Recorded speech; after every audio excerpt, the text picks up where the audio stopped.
හොඳයි මගේ මේ අතේ ලකුණු අත උඩපත්තේ අමාරුවක් තිබුණා අවුරුදු එකමාරක් දෙකක් තිස්සේ ඒකට මම තැන් වලින් ප්‍රතිකාර කළා ඒව එකකටවත් නුනේ නැහැ මේ මහත්මයාගේ වැඩසටහනකට සහභාගී වෙලා ඒ මහත්මයා ඒ දින රෝගීන්ට නොබිලේ ප්‍රතිකාර කරන අවස්ථාවේ මමත් ඉදිරිපත් වෙලා ඒකට තෙල් ටිකක් දාගත්තා ඒ අවස්ථාවේ විනාඩි 5ක් විතර කාලයේදී මගේ මේ අත මේ විදිහට උස්සන්න පුළුවන් වෙලා ඕන විදිහකට මගේ ගෙදරදී ඔළුව පනාවෙන් පීඩන්න බැරුව හිටිය අත උස්සන්න බැරුව. දැන් මට අත උස්සලා ඕන දෙයක් කරන්න පුළුවන් බව මට තේරෙනවා. මේ මහත්මයාට ඉන්සිඩුවේලා මේ කටයුතු ඉදිරියට කරගෙන යන්න ශක්තිය ලැබේවා කියලා ප්‍රාර්ථනා කරනවා.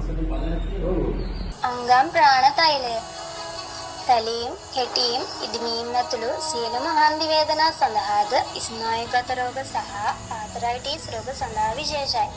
ඔබත් අදම භාවිතා කර වෙනස වටහා ගන්න. ශරීරයේ පවතින සෑම රෝගී තත්ත්වයක් කටයුත්තක් උදෙසාම යොදා ගනු ලැබුවද මෙහිදී අප පාවිච්චි කරනු ලබන්නේ සන්ධිගත, නාරගත, මාංශගත, ස්නායුගත රෝගී තත්ත්වයන් සුවපත් කිරීම පිණිසය. මෙය මහකන්ද එළවෙදු මැදුරේ ත්‍රිමූර්ති නිෂ්පාදනයකි.